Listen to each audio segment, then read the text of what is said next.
के लिए क्या होता है, कोई आधार होता है उतरने के लिए।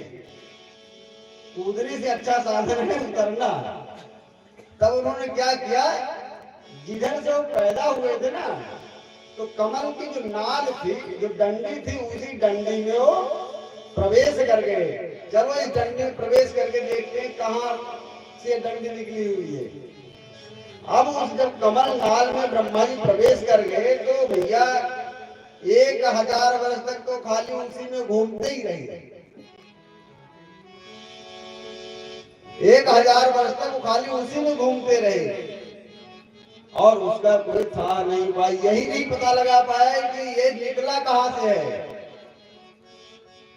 तब वही बेचारे की सांस फूलने लग गई, तो वहां से निकल करके आए, फिर से अपने स्थान पर बैठ गए और बड़े चिंता में आ गए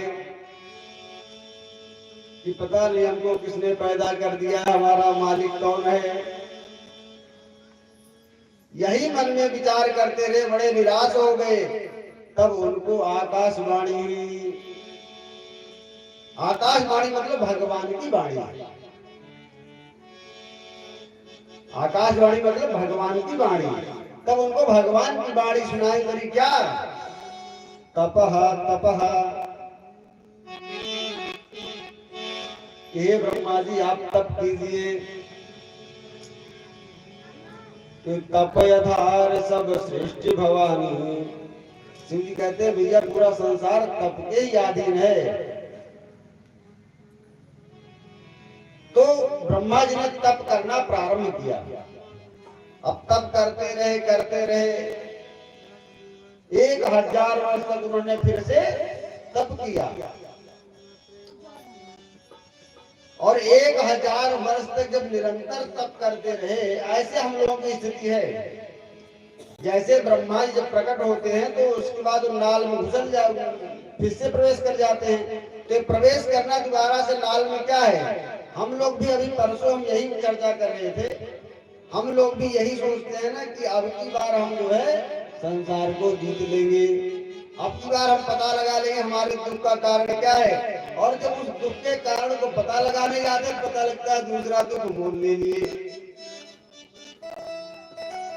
एक दुख के कारण को पता लगाने के लिए दूसरा दुख मोल ले लेते हैं। दृश्यम मात्र सम्मता नाद्य गच्छत।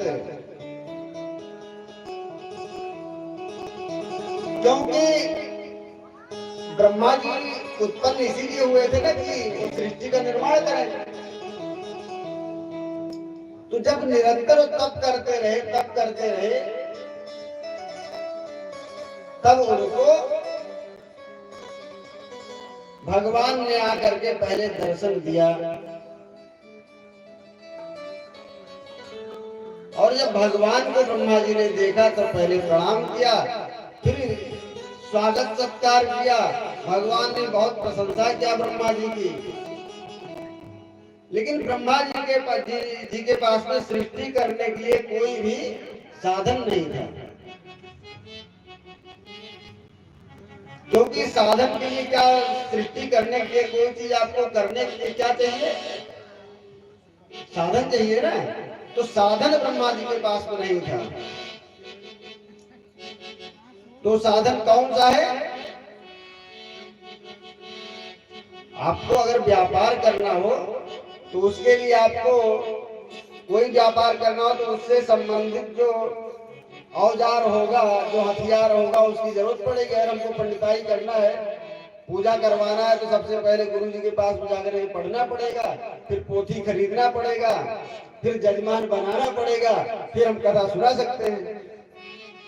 अब अगर ये सब चीज ना मिले तो हम कथा तो नहीं कर पाएंगे।